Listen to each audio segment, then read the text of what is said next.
जय श्री गणेश। जय मां पंचशक्ति। आप सभी का स्वागत है छठे दिन की इस कथा में। मां पंचशक्ति मंदिर जयश्रीनगर देवास मध्य प्रदेश में यह कथा चल रही है। मां भगवती सभी की मनोकामनाएं पूर्ण करें। हमारे देवास में एक पहाड़ी है जिसे टेकरी कहते हैं। वहाँ माँ तुलजा और माँ चामुंडा का प्रसिद्ध मंदिर है। हम माँ पंचशक्ति के मंदिर में बैठ के माँ तुलजा और माँ चामुंडा को भी प्रणाम करते हैं और उनसे भी यह निवेदन करते हैं, प्रार्थना करते हैं कि हे भगवती, हम पर अपना आशीर्वाद, अपनी कृपा हमेशा बनाए रखना। तो भक्तों, हम लोग कथा सुन रहे थे नवायण मंत्र में आने वाले जो अक्षर हैं उनकी महिमा के बारे में, कि कैसे एकाक्षर मंत्र का जप करके सत्यव्रत ब्राह्मण का उद्धार हुआ, सुदर्शन का उद्धार हुआ। उसी कड़ी में आज हम एक और कथा सुन रहे हैं। वह कथा है सुशील नाम के एक व्यक्ति की। वैश्य परिवार में उसका जन्म हुआ, नाम सुशील रखा गया। उसका व्यवहार, उसका आचरण सरल सौम्य था और वह बड़ा निर्धन था। उसके बावजूद भी नगरवासियों ने, ग्रामवासियों ने उसका विवाह करवा दिया। उसकी संतानें हो गई, बेटा बेटी हो गए, लेकिन उसकी निर्धनता का कहीं कुछ उपाय वो नहीं कर पाया। वो जो भी करता था उसमें वो सफल नहीं हो पाता, उसे सफलता नहीं मिल पाती। अपनी गरीबी, अपनी निर्धनता से बड़ा परेशान था। एक दिन नगर में किसी सन्यासी का आगमन हुआ। तब सुशील ने उनसे पूछा कि महाप्रभु, मैं कुछ भी करता हूं, असफल हो जाता हूं, बड़ी दरिद्रता है मेरे घर में, मैं गरीबी से परेशान हूं, तो आप कोई ऐसा उपाय बताइए जिससे मेरा यह दुख, मेरा यह संकट, मेरी यह परेशानी, मेरी यह गरीबी मिट जाए। तब उन सन्यासी ने जगदम्बा की कथा सुशील को सुनाई और कहा कि तुम नवरात्र विधि से भगवती की आराधना करो, निश्चित रूप से तुम्हारी सभी मनोकामनाएं पूर्ण होंगी। इसमें भगवती की, जगदम्बा की पूजा की जाती है, मंत्रों का जप किया जाता है, कन्याओं का पूजन किया जाता है, ब्राह्मण भोजन कराया जाता है और भगवती की कथा सुनी जाती है। यह कथा पहले किसने की, इस बात का उदाहरण देते हुए वे सन्यासी सुशील को भगवान राम की कथा सुनाते हैं कि जब भगवान राम के हाथ से राज्य चला गया था और माता सीता का वियोग भी उन्हें सहना पड़ा था। जब रावण ने माता सीता का हरण कर लिया था, तब किष्किंधा पर्वत पर भगवान राम ने भी माँ दुर्गा की आराधना की थी। तब श्री वेद व्यास जी ने उन्हें श्रीमद् देवी भागवत कथा सुनाई थी। इस प्रकार भगवान राम की कथा जब वैश्य सुनता है तो वे जो सन्यासी रहते हैं उन्हें ही अपना गुरु बना लेता है और उनसे मायावी, जिसे ह्रीम कहते हैं, की दीक्षा ले लेता है और नवरात्र विधि से भगवती की आराधना करता है और भगवती जगदम्बा उस पर प्रसन्न हो जाती है और उसकी सभी मनोकामनाओं को पूर्ण कर देती है। भगवती जगदम्बा की आराधना जो भी करता है उसकी सभी मनोकामनाओं का पूर्ण होना निश्चित बात है। और जो भी तपस्या करता है, जिसने मंत्र जप किया है, जिसने तपस्या की है, वो चाहे देवता हो, दानव हो, मानव हो या कोई भी हो, उसकी मनोकामनाएं अवश्य पूरी होती है। तपस्या का फल उसे मिलकर ही रहता है। आज हमने भगवान राम की कथा सुनी। वैसे भगवान राम का प्रसंग बहुत बड़ा है। जब मैं कथा सुनाता हूँ या पीठ पर बैठ कर जब मेरे साथ संगत होती है तो यह कथा भव्य रूप से आती है। आज सम्यक प्रकार से इस कथा को मैंने सुनाया है। तो आगे चलते हैं। देवी भगवती का बीज मंत्र जो है वह एक दैत्य ने भी माँ की आराधना की थी। उसका नाम है हयग्रीव। हयग्रीव नाम का एक दैत्य हो चुका है। उसकी कथा शुरू में ही आती है। हयग्रीवा अवतार जब भगवान विष्णु ने लिया था और उस दानव का वध किया था।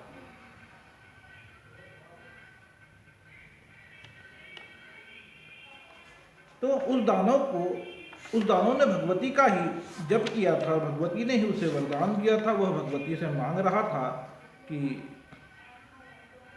मुझे ऐसा वरदान दो कि मैं किसी के द्वारा मारा ना जाऊं, मैं अमर हो जाऊं। तब भगवती ने कहा था कि जो पैदा हुआ है वो मरेगा अवश्य, अतः तुम कोई दूसरा ऐसा वरदान मांग लो जिसे मैं दे सकूं। तब उस हयग्रीव ने, जिसका सर घोड़े का था और शरीर इंसान का था, उस दानव ने यह वरदान मांगा था भगवती से कि तुम मुझे ऐसा वरदान दीजिए हे भगवती कि मैं अपने ही जैसे हयग्रीव के द्वारा ही मारा जाऊं। तब एक बार भगवान विष्णु उसके साथ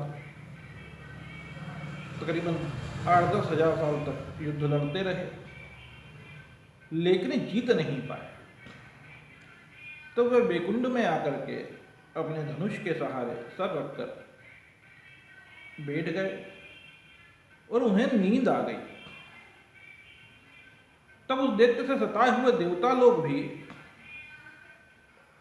एक यज्ञ करने की तैयारी कर रहे थे। ब्रह्मा और भगवान शंकर सहित देवराज इंद्र भगवान विष्णु से मिलने के लिए आए, लेकिन भगवान विष्णु तो सोए हुए थे योग माया में थे। और अब भगवान विष्णु को जगाया कैसे जाए। भगवान शंकर कहते हैं कोई सोया हुआ हो, कोई नींद में हो, उसे जगाना अच्छी बात नहीं है, यह निंदनीय कार्य है। अब देवराज इंद्र कहते हैं कि अब देवताओं का काज सफल बनाने के लिए इस समय इन्हें जगा ही देना चाहिए, लेकिन किस तरह से इन्हें जगाया जाए कि कोई अपराध भी ना हो और काम भी सिद्ध हो जाए। तब भगवान ब्रह्मा एक कीड़े को उत्पन्न करते हैं जिसका नाम वम्बरी होता है, और उससे कहते हैं कि तुम इस धनुष की जो तात रहती, जो धागा रहता है, जो डोरी रहती है, उसे नीचे से काट दो। तब डोरी कट जाने के कारण धनुष ऊपर को तन जाएगा और भगवान अपने आप जाग जाएंगे। तब वह जो कीड़ा रहता है और ब्रह्मा जी से कहता है कि इसमें मेरा क्या लाभ है, मैं ऐसा निंदनीय कार्य क्यों करूं। तब भगवान ब्रह्मा उसे वरदान देते हैं कि हवन करते समय, यज्ञ करते समय जो भी सामग्री बाहर गिर जाएगी उसके तुम अधिकारी हो जाओगे, हम तुम्हें यज्ञ में भाग दिया करेंगे। तब वह कीड़ा धनुष की तात को, रस्सी को, डोरी को काट देता है। और भगवान विष्णु को जगाने के लिए यह सब योजना बनाई जाती है देवताओं द्वारा, लेकिन एकदम बहुत धमाका होता है। जैसे ही वह डोरी को काटता है और जैसे आंधी आ जाती है, धूल ही धूल उड़ता है, सब दूर घना अंधकार छा जाता है, उस तरह की स्थिति हो गई। जब वह शांत हुआ तो सभी लोगों ने देखा, सभी देवताओं ने देखा कि अरे भगवान विष्णु का सर कहाँ चला गया, भगवान छिन्नमस्तक हो गए हैं यहाँ। तब भगवान ब्रह्मा और समस्त देवता भगवती माँ भुवनेश्वरी की आराधना करते हैं, माँ दुर्गा का ध्यान करते हैं। आकाशवाणी होती है कि देवताओं, आप लोगों का कार्य सिद्ध करने के लिए ही भगवान की जो गर्दन है, भगवान का जो सर है, वह कट गया है। इस समय एक हैग्रीव नाम का दानव है जो बड़ा उत्पात मचा रहा है, जिसे मैंने ही वरदान दिया है कि वह हैग्रीव द्वारा ही मारा जाएगा। तब तुम सब निश्चिंत हो जाओ और भगवान विष्णु के धड़ पर एक घोड़े का सर जोड़ दो। तब यह हैग्रीव अवतार भगवान श्री विष्णु ही उस दानव का वध करेंगे। और जब भगवान ब्रह्मा के द्वारा यह कार्य संपन्न कर दिया जाता है तो वे भगवान हैग्रीवावतार भगवान का हो जाता है और भगवान विष्णु उस दानव का वध कर देते हैं। तो बोलो हैग्रीव अवतार भगवान विष्णु की जय। जगदम्बा बताती है कि यह जो घटना है इसमें एक कारण और भी है कि एक बार भगवान विष्णु भगवान लक्ष्मी को वैकुंठ में, हम ये दोनों बैठे थे एकांत में, और भगवान विष्णु लक्ष्मी जी को देख करके हंस दिए थे।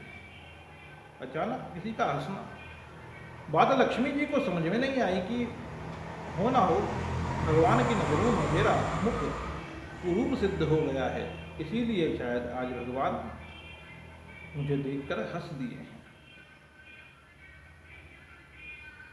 तब सद्गुणी जो सद्गुण प्रधान है माँ लक्ष्मी, लेकिन उन्हें भी क्रोध आ गया और उन्होंने भगवान विष्णु से कह दिया कि आपका यह सर गिर जाए। तो यह कारण भी इस समय भगवान विष्णु का जो सर धड़ से अलग हो गया है उसमें एक कारण यह भी है, और एक कारण हैग्रीवा अवतार का होना भी है कि हैग्रीव दानों का वध करने के लिए भगवान को यह घटना घटानी पड़ी, यह घटना गुजरना पड़ा। तो भगवती महामाया कब कौन सी लीला कर दे और कौन सा श्राप वरदान हो जाए और कौन सा वरदान श्राप हो जाए, इसे समझ पाना बड़ा मुश्किल है। कि मैया जी तेरी माया समझ ना आए, सागर की गहराई का जैसे कोई अंत ना पाए, मैया जी तेरी माया समझ ना आए। भगवान राम के जन्म में भी ऐसी ही घटना हुई थी। दशरथ जी के यहाँ दशरथ जी की 3 पत्नियां थी लेकिन संतान नहीं थी।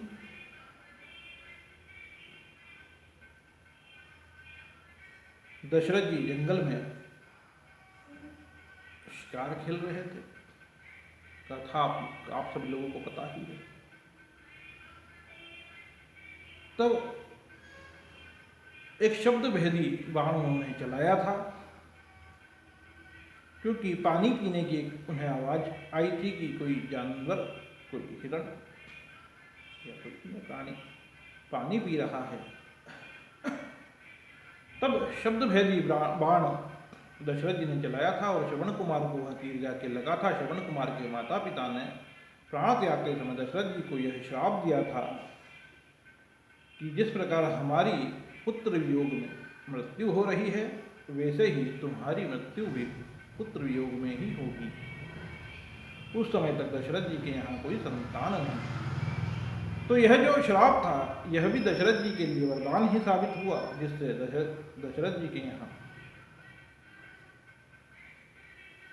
4 पुत्र प्राप्त हुए दशरथ जी को। समय आने पर बड़े भी हुए और पूरी रामायण इस घटना के बाद घटी है। तो भगवती महामाया जो जगदम्बा है वो कब कौन सा खेल खेल दे यह कहना मुश्किल है। और यह इतनी अच्छी है माया और यह प्रकृति इतनी अच्छी है कि भगवान विष्णु भी बार बार अवतार लेते हैं इसमें, क्योंकि माँ का सानिध्य, माँ की गोद, पिता का प्यार, दोस्तों के साथ खेलने कूदने आनंद लेने जो व्यवस्था है वह इस प्रकृति में ही है। भगवान कृष्ण के बारे में भी जब हम चर्चा करें तो उस समय भी आप देखिए ये महामाया पूरी व्यवस्था बनाती हुई चलती है, घटना को इस तरीके से घटाती है कि पापी का पाप का घड़ा भी भरा जाए और भगवान को सहयोग भी प्राप्त हो। जब देवकी और वासुदेव की शादी हुई थी तब कंस बड़े खुश थे। अब क्या जरूरत थी आकाशवाणी करवाने की, कि आकाशवाणी हो गई कि इनकी 8वीं संतान कंस की मृत्यु का कारण बनेगी। फिर जब देवकी के प्रथम पुत्र को कंस ने वापस लौटा दिया था कि इससे मुझे कोई खतरा नहीं है, कोई संकट नहीं है, तो नारद जी द्वारा 8 दल कमल दिखा के पहली पत्ती और आखिरी पत्ती कौन सी है, उसकी पंखुड़ी कौन सी है, यह सवाल जा करके कंस से पूछा गया था, जिससे सब परेशानी से ग्रसित होकर के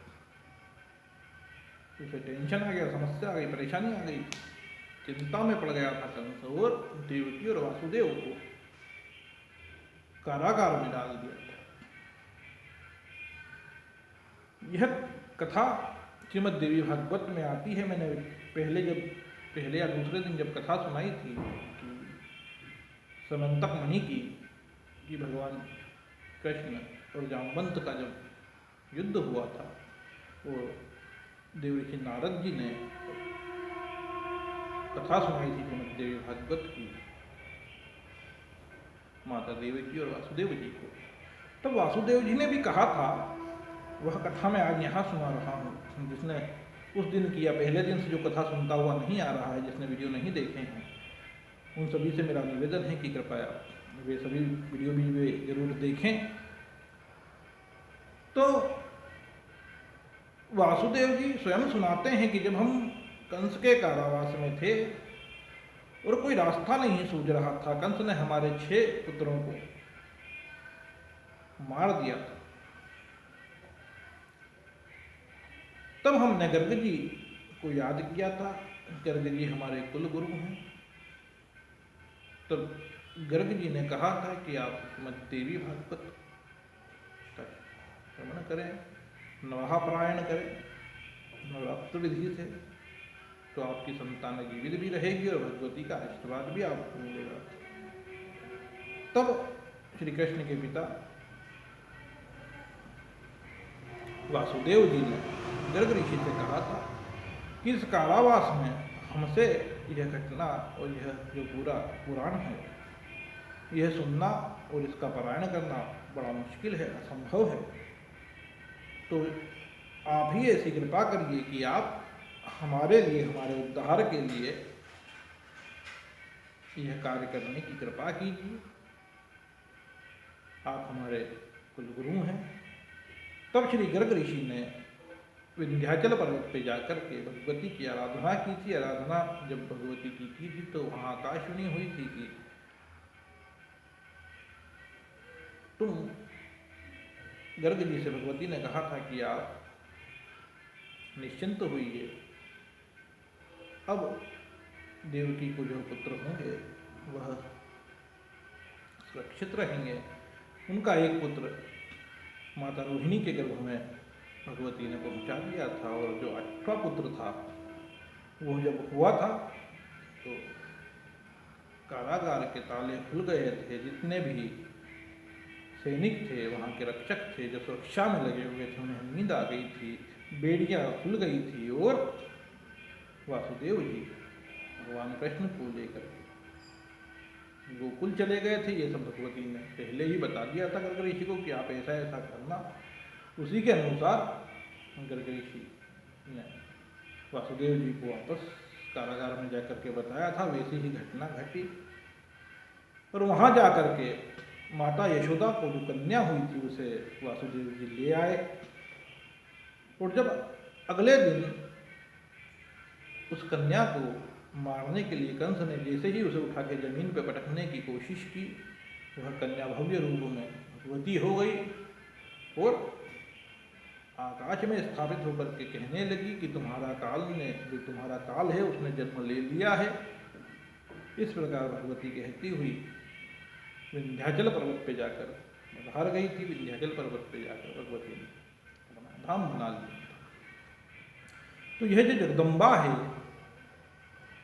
यह भगवान कृष्ण की बहन भी हैं, माता यशोदा की बेटी हैं। तो जन्माष्टमी के दिन जब हम भगवान कृष्ण की आराधना करते हैं तो महामाया की भी आराधना करनी चाहिए। जो अष्टमी के दिन, जन्माष्टमी के दिन भगवान श्री कृष्ण जन्माष्टमी के दिन भगवती का ध्यान करता है, भगवती उसकी सभी मनोकामनाएं पूर्ण कर देती है। उधर अगले दिन नंद भवन में नंदोत्सव मनाया गया। बोलो नंद घर आनंद भयो जय कन्हैया लाल की। यहाँ हम महोत्सव मनाते हैं, हाथी घोड़ा पाल की जय कन्हैया लाल की। अभी मेरे साथ संगत नहीं है, मैं अकेला आपको सभी प्रकार से कथा सुना रहा हूँ। तो सीधे तरीके से कथा में हम आगे बढ़ते हैं, वरना भगवान राम का भी जन्म होता है, उनका विवाह होता है।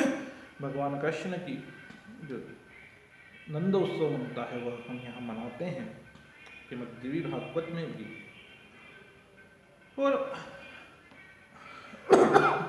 भगवान कृष्ण का विवाह, भगवान कृष्ण का बहुत बड़ा प्रसंग है। जब उनका पुत्र खो जाता है, जब जो माया भगवान कृष्ण का साथ देती है जन्म के समय में, वह माया भगवान के विरुद्ध भी काम करती है। माया कभी किसी की सगी नहीं होती। एक दानव ने द्वारिका से भगवान श्री कृष्ण के बेटे को चुरा लिया था। तब भगवान श्री कृष्ण ने फिर जगदम्बा की आराधना की थी, नवाह यज्ञ किया था, नवरात्र व्रत किया था। तब जगदम्बा ने उन्हें बताया था कि 16 साल के बाद, जहाँ तक मुझे जानकारी है, कोई गलती हो तो क्षमा करें, कि 16 साल के बाद वह पुत्र उस दानव को मार करके स्वयं लौटा दिया। तो यहाँ हम भगवान श्री कृष्ण की जय बोलते हैं कि हे भगवान श्री कृष्ण, हमारे जीवन को आप सफल बनाइए। और यहाँ श्रीमद् भागवत जी का वह पहला मंत्र हम बोल के भगवान श्री कृष्ण को नमन करते हैं, जिसमें लिखा गया है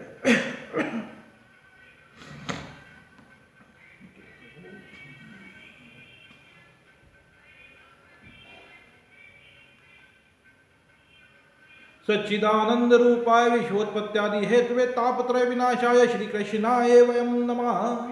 भगवान को और भगवती को सच्चिदानंद कहते हैं। सच्चित आनंद जिनका रूप है, भगवती का भी सच्चिदानंद रूप है, भगवान शंकर को भी कहते हैं ये सच्चित आनंद है। सच्चिदानंद का अर्थ हम कल समझेंगे।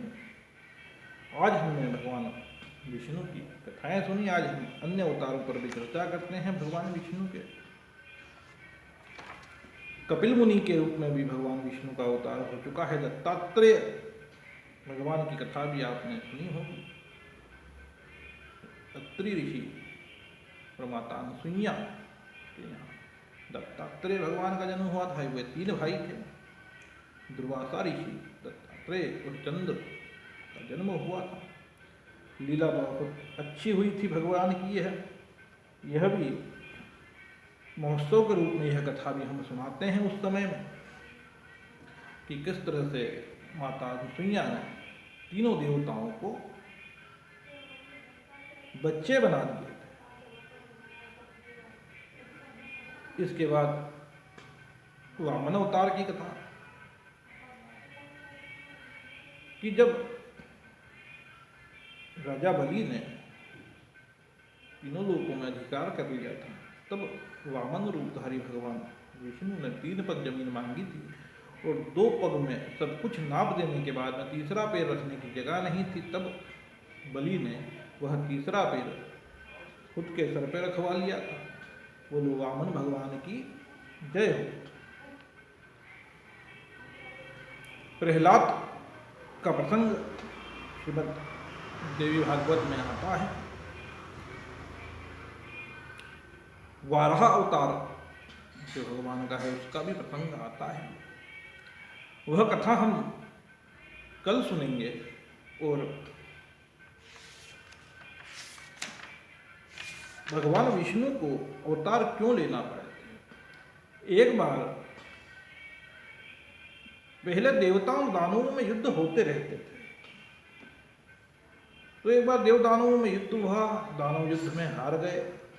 तो वे सभी शुक्राचार्य जी के शरण में गए कि आप इतने ज्ञानी हैं, परम शक्तियां आपके पास सुलभ हैं, आप हमारे गुरु बन जाइए और आप हमारी रक्षा किया करिए और आप हमें परामर्श दिया करिए। तब शुक्राचार्य जी ने उनका प्रस्ताव स्वीकार कर लिया था। वे तपस्या करने के लिए भगवान शंकर के पास चले गए थे और महामृत्युंजय मंत्र की लिए उन्होंने भगवान शंकर से प्रार्थना की थी। भगवान शंकर ने उन्हें एक तरीका बताया था, उसका एक अनुष्ठान बताया था कि आप उल्टे लटक करके कण मात्र धुएं के सहारे 1000 वर्ष तक तपस्या करेंगे, तब मैं आपको वह मंत्र दूंगा। तब शुक्राचार्य जी तो तप करने में लग गए थे, लेकिन दानव बड़े परेशान थे। तब शुक्र माता ने उनकी रक्षा की थी, जो कि भृगु पत्नी है। और जब दानवों पे देवताओं ने हमला कर दिया था, तब जो शुक्र माता है उन्होंने सभी देवताओं को निंद्रा में सुला दिया था अपने प्रभाव से, अपने तप के प्रभाव से। तब भगवान इंद्र भगवान विष्णु के पास चले गए थे और भगवान विष्णु ने उन्हें अभयदान दिया था। तब शुक्र माता ने कहा था कि मैं भगवान विष्णु को भी खा जाऊंगी अपने योग के प्रभाव से, अपने तप के प्रभाव से। तब भगवान विष्णु ने शुक्राचार्य जी की माता है उनका सर धड़ से अलग कर दिया था। जब यह बात भृगु ऋषि को पता चली थी, तो उन्होंने भगवान विष्णु को श्राप दे दिया था कि तुमने मुझे पत्नी से विहीन किया है, तो तुम्हें भी पृथ्वी पर गर्भवास करना पड़ेगा, तुम्हें भी धरती पर अवतार लेना पड़ेगा तुम्हें भी। तो उसी के प्रभाव से भगवान विष्णु अवतार लेते रहे हैं। और फिर भृगु ऋषि ने वापस अपने तप के प्रभाव से उनकी पत्नी को जीवन प्रदान कर दिया था। तो ऐसी अनेक घटनाएं, ऐसी अनेक कथाएं श्रीमद्देवी भागवत में हैं। मैं ऐसा प्रयास कर रहा हूँ कि जो नई कथाएं हैं, जो आप लोगों ने नहीं सुनी है अभी तक, वह कथा मैं सुनाऊँ और ज़्यादा से ज़्यादा श्रीमद्देवी भागवत की ही कथा सुनाऊँ। मैं किसी अन्य पुराणों की भी कथा अभी इस श्रीमद्देवी भागवत में नहीं लेके आ रहा हूँ, ताकि आप लोग शुद्ध रूप से श्रीमद्देवी भागवत की कथा सुनें। श्रीमद्देवी भागवत में कई कथाएं और कई लीलाएं भगवती की ऐसी हैं जिसे गुप्त रखा जाता है, कई मंत्र गुप्त रखे जाते हैं। उन मंत्रों को सबके सामने सार्वजनिक रूप से नहीं कहना चाहिए और कई प्रसंग ऐसे हैं जिसे गुप्त रखना चाहिए। तो उस मर्यादा को रखते हुए मैं श्रीमद्देवी भागवत कथा सुना रहा हूँ, मुख्य कथाएं सुनाता हुआ। हालांकि जब आप श्रीमद्देवी भागवत पढ़ेंगे तो अधिकतम कथाएं मैंने किसी न किसी प्रकार से इस जो कथा चल रही है श्रीमद्देवी भागवत की उसमें शामिल कर ली है। तो कल हम वाराह अवतार की कथा भी सुनेंगे, नरसिंह अवतार की कथा भी सुनेंगे और भगवती के जो युद्ध है, युद्ध विषय भगवती का, अब हम उसमें प्रवेश करेंगे। तो जितने भी लोग इस समय हमें यहाँ देख रहे हैं, मुझको और माँ शक्ति को, भगवती उनकी सभी मनोकामनाओं को पूर्ण करें। और मैं बस इतना ही निवेदन करता हूँ आप लोगों से, इतना ही प्रार्थना करता हूँ। मुझे ना धन की आशा है, ना कोई दौलत, ना मैं कोई आपसे दक्षिणा मांगता हूँ। मैं भगवती के दरबार में बैठ के आपको कथा सुना रहा हूँ।